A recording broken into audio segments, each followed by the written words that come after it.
भारत क्यों नहीं पूछ रहा बाबा रामदेव से कि आप टीवी चैनल पर कह रहे थे बच्चों तुम्हें 35 रुपए पेट्रोल चाहिए या 100 रुपए। बच्चों ने कहा 35 रुपए।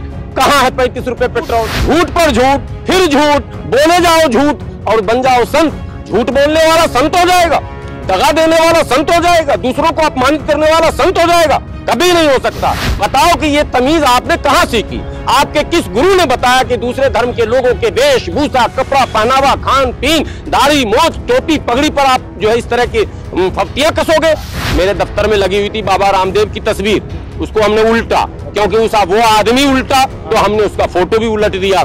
सारा माल डुप्लीकेट, आटा डुप्लीकेट, शुद्ध आटा, अब सब शुद्ध ही होता है। मध्य प्रदेश से लाया, सारा मध्य प्रदेश का गेहूं बाबा रामदेव भी उठा के ले आया।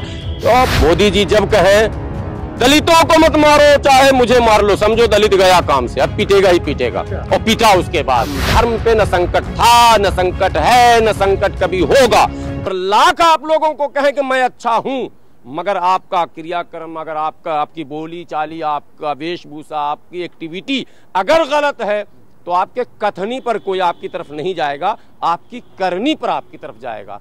आप एक तरफ दूसरों को कहते हैं इस्लाम में आतंकवाद सिखाया जाता, और आपके यहाँ धर्म का नाम लेकर अगर आतंकित करते हैं, ट्रेनों से खींचकर मारते हैं, बसों से खींचकर मारते हैं, घरों से खींचकर मारते हैं, मंदिर में माइक लगाकर आप नकल करते हैं।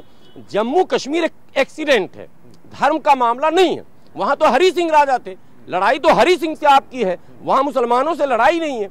अब हरि सिंह का क्या कश्मीरी पंडितों से मामला था, वो हरि सिंह बताएंगे, उनके आला औलाद हैं जो आज भी नहीं जिंदा हैं, वो बताएंगे, वो राज्यसभा में भी हैं।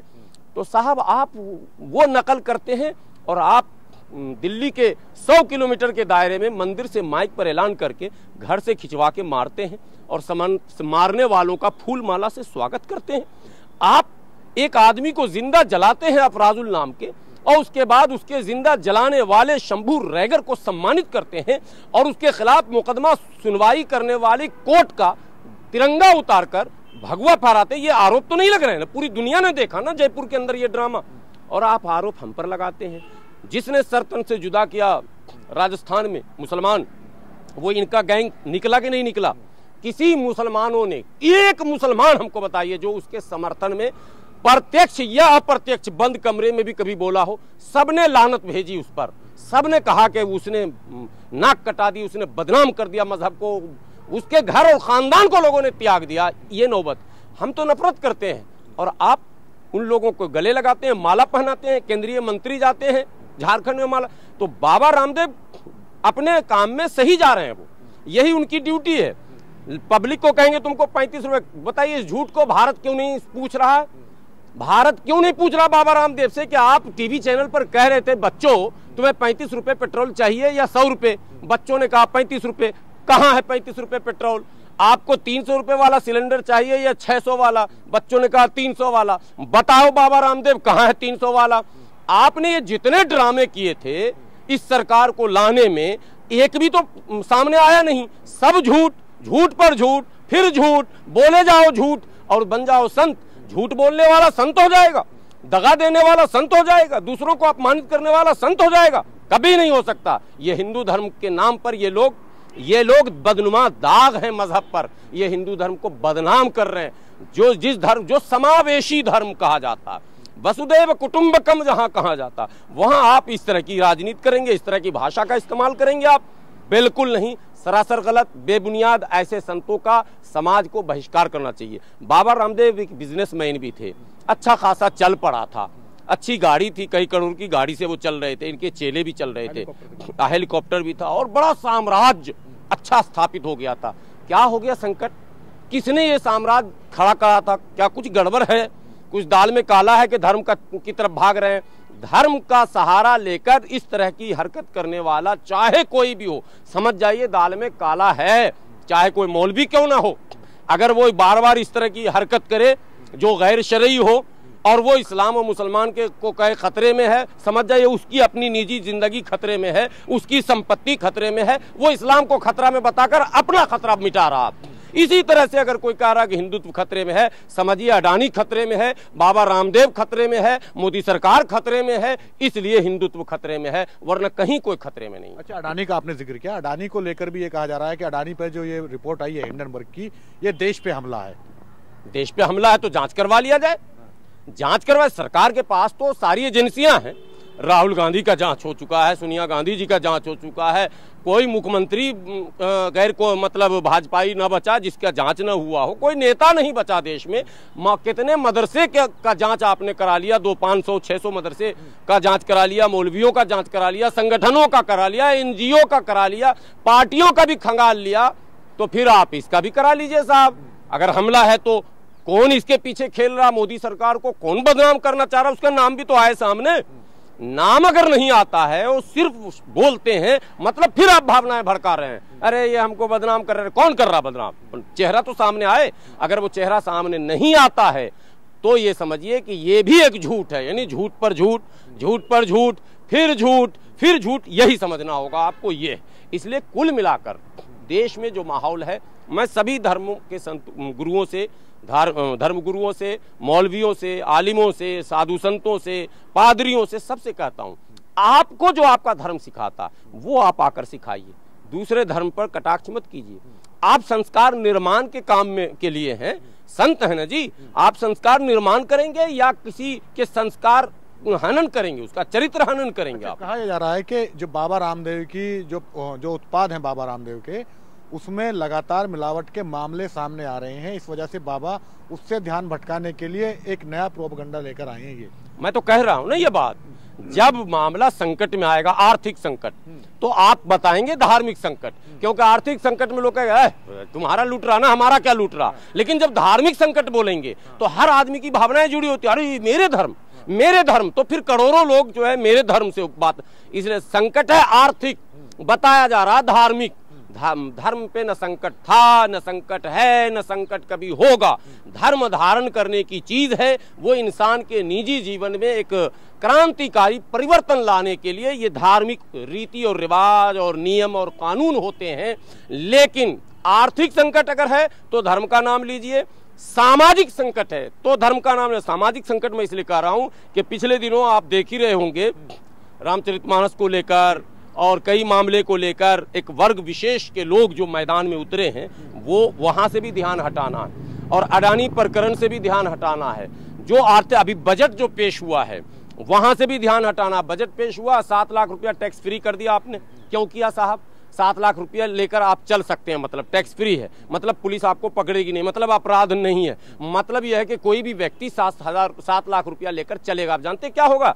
इलेक्शन में जो पुलिस की ड्यूटी लगती थी, गाड़ियों को चेक करो, पैसे लेकर इधर उधर तो नहीं जा रहे हो। मोदी सरकार ने बड़ी चालाकी से 20 कार्यकर्ता एक विधानसभा में घूमेंगे 7-7 लाख रुपया लेकर, तो 7 दाही के 70 और 70 दूनी 140, 1 करोड़ 40 लाख लेकर बैक वक्त एक विधानसभा में कोई घूम सकता है और कोई अपराधी भी नहीं कहलाएगा, वो आर्थिक अपराध नहीं कहलाएगा। 7-7 लाख रुपया लेके इनके 10-10, 20-20 नेता एक-एक विधानसभा में मजे से घूमेंगे। ये सब टेक्निकल खेल है। आपने टैक्स फ्री कर दिया, मेरे पास तो है ही नहीं, 70,000 भी नहीं है। पहले मेरा तो बताओ कि मुझे, जिसके पास 70,000 नहीं है उसके लिए क्या योजना आपके पास है भाई? ठीक है, तुम 70 लाख कर दो, तुम 70 करोड़ भी टैक्स फ्री कर दो, लेकिन जिसके पास 70,000 नहीं है, 7,000 नहीं है, उसके बारे में आपके पास कौन सी योजना है? उसके जीवन में कैसे परिवर्तन आएगा? क्या अंधेरा कायम ही रहेगा या हटेगा? ये भी तो सवाल होगा ना। कुल मिलाकर ये जो बयान बाबा रामदेव ने ठोका है, ये दिलवाया गया, कहा गया कि आप कह दो पोलराइज, इसने कहा सरकार की तरफ से। सरकार के तो कौन से 35 रुपए? कौन सी सरकार? मौजूदा सरकार तो 3 ही लोगों ने बनवाई है, अडानी, बाबा रामदेव और वो बेचारे जो रालेगंज सिद्धि में जाके अब लेटे हुए हैं, हाँ, 3 आदमी मिलकर तो सरकार बनवाए। तो अन्ना को तो इन लोगों ने गन्ना देके बैठा दिया उधर ही, गनमैन 4-5-6 मिल गया, सिक्योरिटी मिल गई, वो आराम से बोला अब सो, तकिया तोशक लगा दिया, तुम अब दोबारा दिल्ली मत आना, चाहे देश में कुछ भी हो जाए, अब नहीं करना, क्योंकि तुमको जो चाहत तुम्हारी थी वो सब हमने पूरी कर दी। लेकिन बाबा रामदेव की असीम चाहत, असीम इच्छा, ये पूरी नहीं होगी। अडानी की भी असीम इच्छा थी, ये भी पूरी नहीं हो रही थी। मोदी सरकार संकट में थी, रुपया लुढ़क रहा था, वित्त मंत्री ने कहा रुपया लुढ़क नहीं रहा, डॉलर जो है एक एक फ्लोर ऊपर जा रहा है, वो 10वीं 20वीं मंजिल पर चला गया। रुपया नहीं लुढ़का, रुपया स्टेयर केस से धीरे धीरे ग्राउंड फ्लोर पर आ गया, ये उनका बयान था।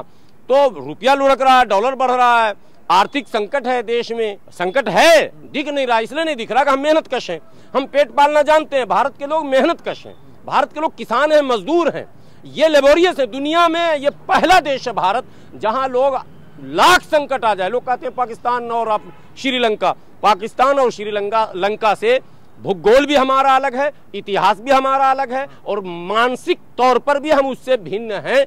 हम जिएंगे विपरीत परिस्थितियों में और संकट में भी जी लेंगे, लेकिन सरकार का नैतिक कर्तव्य बनता था कि वो बजट में उन तबकों के ऊपर विचार करती जो तबके इस 7-8 वर्षों में पिछले लाइन पर खड़े रह गए। मैं सरकार से कहता हूं हमको भी साथ ले ले, हम रह गए अकेले, वो बजट बनाने वाले हमको भी साथ ले ले, हम रह गए अकेले। आप कहाँ अकेले रह गए, ये तो अलग बात है। आप रामदेव पे आते हैं, आप मुस्लिम संगठन से आप जुड़े हैं। बाबा रामदेव पहली बार 2008 में जमीयत उलेमा हिंद के मंच पर आए देवबंद में, वहाँ उन्होंने एक स्टेज पर योग करके सिखाया। उसके बाद में मुफ्ती समून साहब उनके साथ में जाकर के योग हमारे मंच पे भी आए। जी जी, आपके मंच पे भी आए हैं कल्चरल सेंटर में जी। मेरे मंच उसके बावजूद इतने मुसलमानों के साथ मिलते जुलते हुए, उठते बैठते हुए, खाते पीते हुए, योग सिखाते हुए ये इस तरह का बयान देना, क्या उन्हें नहीं लगता है कि ये मुसलमानों में उनकी छवि कैसी बनेगी? उन्हें खूब लगता है। हाँ। वो कल्चरल इस्लामिक कल्चरल सेंटर में यूनाइटेड मुस्लिम मोर्चा के मंच पर भी आए थे। उन्होंने वायदा किया था कि गरीब मुसलमान, वंचित मुसलमान, दलित मुसलमान, जिसकी लड़ाई हम लोग लड़ते हैं, डिप्रेस्ड कास्ट मुस्लिम, हम उनके आवाज़ को सरकार तक उठाएंगे और उनके लिए जब जब हमको आप आवाज़ देंगे हम आपके साथ हैं। बाबा रामदेव की तस्वीर जरा सा कैमरा कर दीजिएगा मेरी तरफ, अभी भी मेरे दफ्तर में मैंने उलट दिया, मेरे दफ्तर में लगी हुई थी बाबा रामदेव की तस्वीर, उसको हमने उल्टा, क्योंकि वो आदमी उल्टा तो हमने उसका फोटो भी उलट दिया। तो वो आदमी, जमीयत ने इज्जत दी, उसका बेजा फायदा उठाया, कई तंजीमों ने बुलाया। हम तो साधु संतों को बुलाते ही हैं, सारे धर्म गुरु को बुलाते हैं। अभी हमने गांधी पीस फाउंडेशन में किया था, उसमें जैन के धर्मगुरु, इस्लाम के धर्मगुरु, हिंदुत्व के धर्मगुरु, सारे धर्म के, सिख के धर्म, सबको हमने बुलाया था। हम लोग अपने मंच पर बुलाते हैं और यही कहते हैं कि मजहब नहीं सिखाता आपस में बैर रखना। तो जब बैर रखना नहीं सिखा रहा तो ये नफरत की बात क्यों कर रहे हो आप? इसका मतलब धर्म आपका सिखाता है क्या मारना पीटना गाली बकना?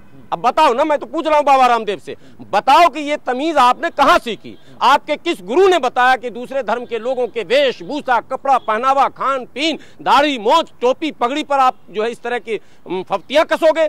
किस गुरु ने आपको सिखाया? ये बाबा रामदेव बताओ, तुम कैसे योग गुरु होगे जब तुम्हें सिखाने वाला ही गुरु नहीं? अगर किसी गुरु ने ये सिखाया तो वो गुरु कहलाने के लायक नहीं, और बाबा रामदेव भी गुरु कहलाने के लायक नहीं। न वो योग गुरु है, हाँ एक चीज में वो गुरु है, ढोंग गुरु है। अब फंस रहा मामला, सब डुप्लीकेट बेचते बेचते पूरे देश को लूट लिया, सारा माल डुप्लीकेट, आटा डुप्लीकेट, शुद्ध आटा, अबे सब शुद्ध ही होता। मध्य प्रदेश से लाया, वो सारा मध्य प्रदेश का गेहूं बाबा रामदेव भी उठा के ले आया। तो कौन पर्वत से उठा के नमक कई लाख साल पहले उठाया, कई लाख साल पहले तो था ही नहीं भाई, उठा के ले आया। वो नमक शुद्ध पतंजलि का लीजिए, कई करोड़ जड़ी बूटियों से मिलाकर बनाया हूँ फला, वो लीजिए। अरे भैया इतने सब कुछ था, सब हॉस्पिटल में ताला मार दो, करोड़ों जड़ी बूटी तुम्हारे ही पास। वो पहाड़ का पत्थर जिस नमक को खा ले तो एकदम अमर अजर हो जाए, वो तुम्हारे पास। सब कुछ तो तुम्हारे ही पास है, तो फिर अस्पताल और डॉक्टर के, बाबा रामदेव खुद कुछ दिन में चले जाएंगे डॉक्टर के यहाँ। अच्छा। उल्टा सीधा जो उलट घोलट रहे हैं ना, एक आध को पार्ट दाएं बाएं जहाँ हुआ वो खुद ही डॉक्टर के यहाँ भर्ती हो जाए। डॉक्टर के पास तो कोई भी जा सकता है। बहरहाल आप ये बताइए, आप कह रहे हैं कि सरकार के आदमी हैं, सरकार के लोग हैं, इस जो मौजूदा पार्टी है, अभी बीजेपी की कार्यकारिणी की बैठक हुई थी, उसमें प्रधानमंत्री मोदी ने बड़ी सख्ती से नाराजगी जताई थी कि मुसलमानों के खिलाफ बयानबाजी ना करो उल्टी सीधी, फिर ये कैसे कर दी? कबीर दास की उल्टी बानी, बरसे कम्बल भीगे पानी।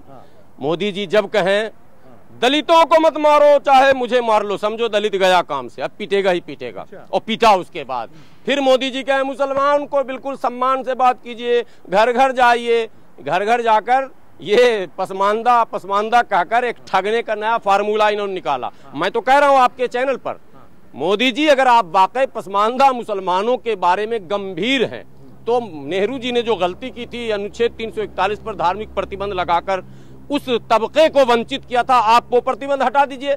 आपकी सरकार ने सुप्रीम कोर्ट में हलफनामा दिया कि ये चीज मुस्लिम दलित को नहीं मिल सकता। एक तरफ कहते हैं धर्म के नाम पर आरक्षण मिल नहीं सकता, दूसरी तरफ धर्म के नाम पर आप रोक सकते हैं। हिंदू धोबी को दे रहे हैं, मुस्लिम धोबी से नहीं दे रहे हैं। हिंदू नाई तेली को दे रहे हैं, मुस्लिम नाई तेली को नहीं दे रहे हैं। हिंदू नट बक्को दफाली जितने भी बिरादरी है उसको दे रहे हैं, मुस्लिम को नहीं दे रहे हैं। तो ये नाइंसाफी खत्म कर दीजिए ना। वो सारा तबका आपके पास, सारा वोट आपके पास, मैं गारंटी लेता हूँ सारे लोग आपको वोट देंगे।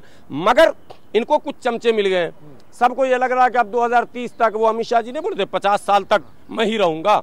तो मुसलमानों में जो फतिंगा टाइप के नेता हैं, जिनके पास 2 पैसे हैं, कपड़े अच्छे पहनते हैं, 2 टंच गाड़ी है, वो सब लाइन लगा दिए मोदी जी के यहाँ लाइन लगा दिए। लाइन लगा के खड़े हैं, माए बाप मैं पसमानदा हूँ, मुझे कुछ बना दो। तो वो लोग लाइन लगाए, उसी का फायदा मोदी जी उठा रहे हैं। कोई वोट नहीं मिलेगा जब तक काम नहीं होगा।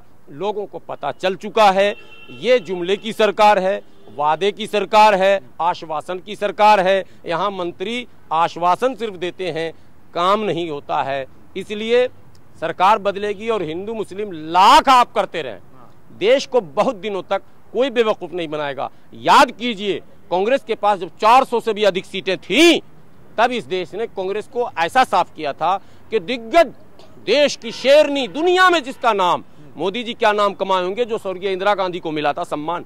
लेकिन जनता इंदिरा गांधी को भी चुनाव हराई कि नहीं हराई, वाजपेयी भी हारे कि नहीं हारे, तो मोदी जी क्या है जी, ये क्यों नहीं हारेंगे? सब हारेंगे। जब जनता सोच लेगी, जनता ज्यादा नहीं झेलती, मौका दे रही। आपको 1 मौका दिया, 2 मौका दिया, अब मौका पे आप, हम दे रहे हैं मौका, आप दे रहे हैं धोखा, हम दे रहे हैं मौका, आप दे रहे हैं धोखा। तो जब आप हमारे मौका देने पर आप धोखा देंगे, तो हमको भी जब मिलेगा मौका तो दे देंगे धोखा। तो इंतजार कीजिए, इब्तिदा इश्क में रोता है क्या, आगे आगे देखिए होता है क्या।